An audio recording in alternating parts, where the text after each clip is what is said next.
ಪಶ್ಚಿಮ ಬಂಗಾಳದಲ್ಲಿ ಇತಿಹಾಸವನ್ನ ನಿರ್ಮಾಣ ಮಾಡಿರುವಂತದ್ದು ಬಿಜೆಪಿ. ಪ್ರಚಂಡ ಗೆಲುವು ಅದು. ಯಾಕಂದ್ರೆ ಆ ಒಂದು ಗೆಲುವನ್ನ ನಿರೀಕ್ಷೆ ಮಾಡ್ತಾ ಇತ್ತು. ಎಲ್ಲಿ ಏನಾಗುತ್ತೋ ಗೊತ್ತಿಲ್ಲ ಬಿಜೆಪಿಗೆ. ವೆಸ್ಟ್ ಬೆಂಗಾಲ್ ಮಾತ್ರ ನಾವು ಗೆಲ್ಲೇಬೇಕು ಅಂತ ಹಠಕ್ಕೆ ಬಿದ್ದು ಕಳೆದ 5 ವರ್ಷದಿಂದಲೂ ಕೂಡ ಸತತ ಪ್ರಯತ್ನ ಅದು.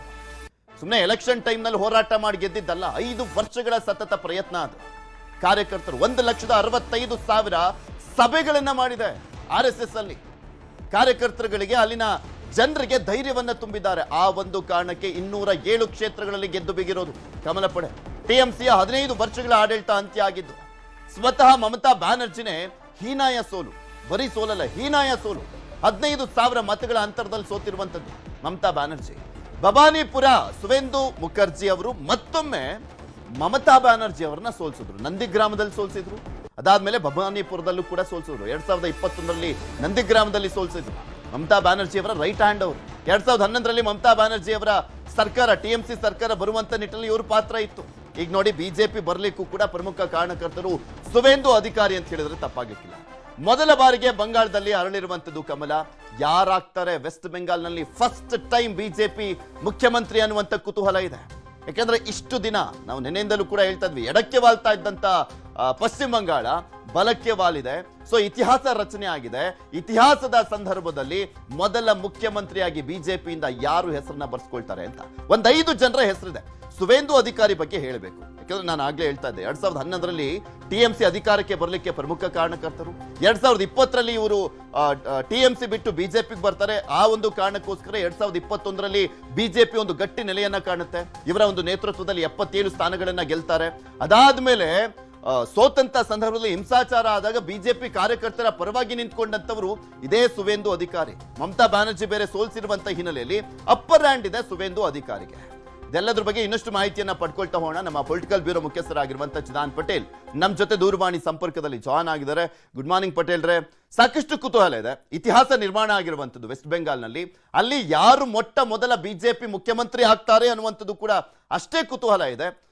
ಸುವೇಂದು ಅಧಿಕಾರಿ ಅಪ್ಪರ್ ಹ್ಯಾಂಡ್ ಇದೆ, ಫಸ್ಟ್ ನೇಮ್ ಅವ್ರದೇ ಬರ್ತಾ ಇರುವಂತದ್ದು. ಉಳಿದಂತೆ ಇನ್ಯಾರ ಹೆಸರೆಲ್ಲ ನೋಡಬಹುದು ಅಂತ, ಯಾರ ಆಯ್ಕೆ ಆಗ್ಬೋದು, ಅಚ್ಚರಿ ಆಯ್ಕೆ ಆಗ್ಬೋದಾ, ಹೇಗೆ?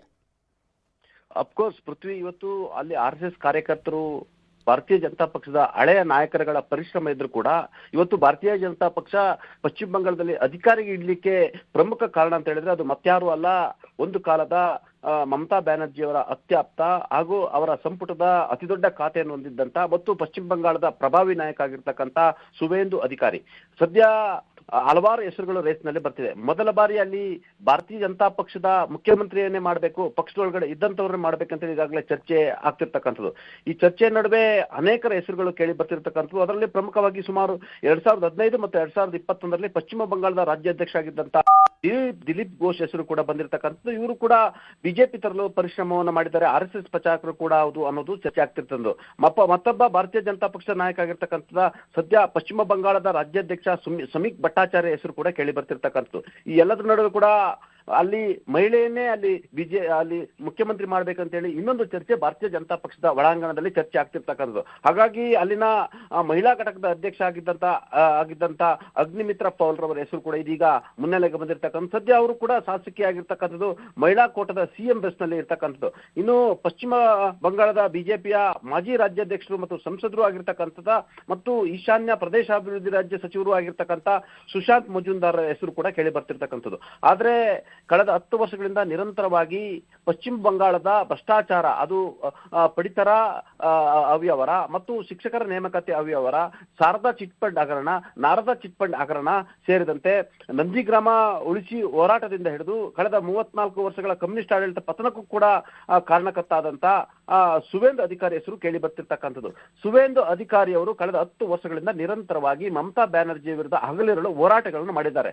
100 ಪ್ರಕರಣಗಳ ಕೇಸ್ಗಳನ್ನು ಹಾಕಿರ್ತಕ್ಕಂಥದ್ದು. ಭಾರತೀಯ ಜನತಾ ಪಕ್ಷಕ್ಕೆ ಇವತ್ತು ಅಧಿಕಾರಕ್ಕೆ ಬರಲಿಕ್ಕೆ ಜೀವ ತುಂಬಿದಂತವರು ಮತ್ಯಾರು ಅಲ್ಲ, ಅದು ಸುವೇಂದು ಅಧಿಕಾರಿ. ಹಾಗಾಗಿ ಸುವೇಂದು ಅಧಿಕಾರಿ ಅವರ ಹೆಸರು ಈಗ ಮುನ್ನೆಲೆಗೆ ಬಂದಿರತಕ್ಕಂಥದ್ದು. ಸುವೇಂದು ಅಧಿಕಾರಿ ಅವರು ಅಲ್ಲ ಅಲ್ವಾ, ಒಬ್ರು ಮಾಸ್ ಲೀಡರ್ ಮಮತಾ ಬ್ಯಾನರ್ಜಿ ಕಳೆದ ಬಾರಿ 213 ಸ್ಥಾನವನ್ನ ಗೆದ್ದಿದ್ದು ವೆಸ್ಟ್ ಬೆಂಗಾಲ್. ಅಂತ ಸಂದರ್ಭದಲ್ಲೂ ಕೂಡ ನಂದಿಗ್ರಾಮದಲ್ಲಿ ಸೋಲಿಸ್ತಾರೆ.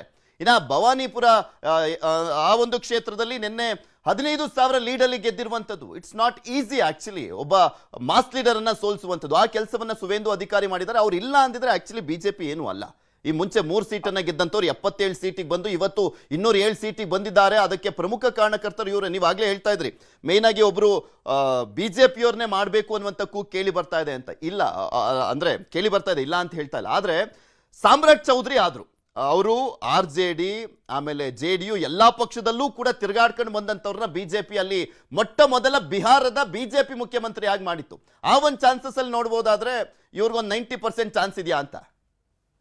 ನಿಮ್ಗೆ ಬಿಜೆಪಿಯ ಮುಖವಾಣಿ ಮತ್ತು ಮಾಸ್ ಲೀಡರ್ ಸುವೇಂದು ಅಧಿಕಾರಿ ಕಾರಣಕ್ಕಾಗಿ ಭಾರತೀಯ ಜನತಾ ಪಕ್ಷ ಇವತ್ತು ಬಾವುಟವನ್ನು ನೆಟ್ಟಿರ್ತಕ್ಕಂಥದ್ದು. ಅಲ್ಲಿ ಎಷ್ಟೇ RSS ಪ್ರಚಾರಕರು ಇರ್ಬೋದು, ಭಾರತೀಯ ಜನತಾ ಪಕ್ಷ ಕಾರ್ಯಕರ್ತರು ಇರ್ಬೋದು, ಅವ್ರನ್ನೆಲ್ಲರನ್ನು ಕೂಡ ಉರ್ದುಂಬಿಸಿ ಸ್ಟ್ರಾಟಜಿಯನ್ನು ಮಾಡಿ ಮಮತಾ ಬ್ಯಾನರ್ಜಿಯ ವಿರುದ್ಧ ಭ್ರಷ್ಟಾಚಾರ, ಹಿಂಸಾಚಾರ ಮತ್ತು ಎಲ್ಲ ಅಲ್ಲಿನ ಕಾನೂನು ಸುವ್ಯವಸ್ಥೆ ವಿರುದ್ಧ ಹೋರಾಟ ಮಾಡಿ ಇವತ್ತು ಬಿಜೆಪಿ 207 ಸೀಟ್ಗಳನ್ನ ಬರಲಿಕ್ಕೆ ಪ್ರಮುಖ ಕಾರಣಕರ್ತರು ಮತ್ತು ಮಾಸ್ ಲೀಡರ್ ಆಗಿರ್ತಕ್ಕಂಥ ಸುವೇಂದು ಅಧಿಕಾರಿ ಕಾರಣ.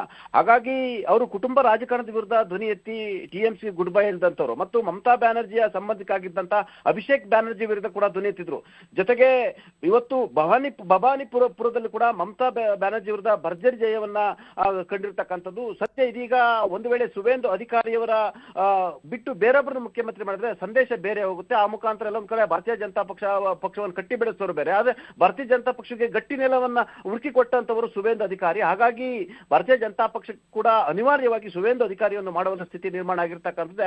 ಅಫ್ಕೋರ್ಸ್ ಅಲ್ಲಿ ನ್ಯಾಯೋಚಿತವಾಗಿ ಕೂಡ ಸುವೇಂದು ಅಧಿಕಾರಿಯವರ ಹೆಸರು ಕೂಡ ಕೇಳಿ ಬರ್ತಿರ್ತಕ್ಕಂಥದ್ದು. ಹಾಗಾಗಿ ಪ್ರಧಾನಿ ನರೇಂದ್ರ ಮೋದಿ ಮತ್ತು ಅಮಿತ್ ಶಾ ಅವರು ಅನೇಕ ರ್ಯಾಲಿಗಳನ್ನು ಪಶ್ಚಿಮ ಬಂಗಾಳದಲ್ಲಿ ಮಾಡಿದ್ರು. ಆ ಪ್ರತಿ ರ್ಯಾಲಿಯಲ್ಲೂ ಕೂಡ ಸುವೇಂದು ಅಧಿಕಾರಿಯ ಹೆಸರನ್ನ ಪ್ರಸ್ತಾಪವನ್ನು ಮಾಡಿದ್ರು. ಅವರ ಹೋರಾಟ ಮತ್ತು ಭ್ರಷ್ಟಾಚಾರದ ವಿರುದ್ಧದ ಹೋರಾಟ, ನಾರದಾ ಚಿಟ್ ಫಂಡ್ ಇಂದ ಹಿಡಿದು ಶಾರದಾ ಚಿಟ್ ಫಂಡ್ ವರೆಗೆ ಶಿಕ್ಷಕರ ನೇಮಕಾತಿಯಿಂದ ಹಿಡಿದು ಪಡಿತರ ಚೀಟಿ ಅವ್ಯವಹಾರದವರು ಕೂಡ ಆ ಹೋರಾಟದಲ್ಲಿ ನಿಜವಾಗ್ಲೂ ಪಶ್ಚಿಮ ಬಂಗಾಳದ ಜನರಿಗೆ ಒಂದು ಹೋರಾಟದ ಕಿಚ್ಚನ್ನ ತೋರಿಸಿಕೊಟ್ಟು ಆ ಮುಖಾಂತರ ಎಲ್ಲೊಂದ್ ಕಡೆ ಮಮತಾ ಬ್ಯಾನರ್ಜಿ ವಿರುದ್ಧದ ಮತವನ್ನ ಹಾಕ್ಲಿಕ್ಕೆ ಮತ್ತು ಒಂದು ಅಲೆಯನ್ನು ಸೃಷ್ಟಿ ಮಾಡಲಿಕ್ಕೆ ಸುವೇಂದು ಅಧಿಕಾರಿ ಪಾತ್ರ ಮುಖ್ಯ. ಹಾಗಾಗಿ ಸದ್ಯಕ್ಕೆ ಸುವೇಂದು ಅಧಿಕಾರಿ ಅವರು CM ಕುರ್ಚಿಯ ರೇಸ್ನಲ್ಲಿ ಮೊದಲ ಸ್ಥಾನದಲ್ಲಿರುವಂತದ್ದು. ಪೃಥ್ವಿ.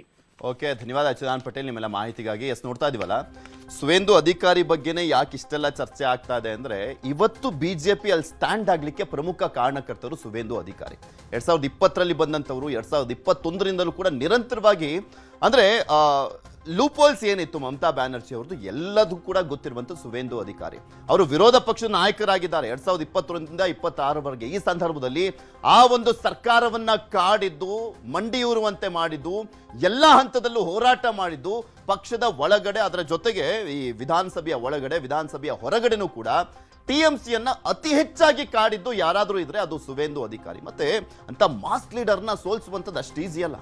ಯಾಕೆಂದ್ರೆ ಬಹುದೊಡ್ಡ ರಾಜ್ಯ, ಮಾಸ್ ಲೀಡರು, ಅತಿ ಹೆಚ್ಚು ಪಾಪ್ಯುಲಾರಿಟಿಯನ್ನು ಹೊಂದಿರುವಂತ ಮಮತಾ ಬ್ಯಾನರ್ಜಿ ಅವರನ್ನ 2021ರ ಎಲೆಕ್ಷನ್ ನಲ್ಲೇ ಸೋಲಿಸ್ತಾರೆ ಸುವೇಂದು ಅಧಿಕಾರಿ. ನಂದಿಗ್ರಾಮದಲ್ಲಿ ಮುಖ್ಯಮಂತ್ರಿ ಆಗಿದ್ದಂಥವ್ರು ಈಗಲೂ ಕೂಡ ಸೋಲಿಸಿದ್ರು 2026ರ ಎಲೆಕ್ಷನ್ ಸಂದರ್ಭದಲ್ಲಿ ಭವಾನಿಪುರದಲ್ಲಿ.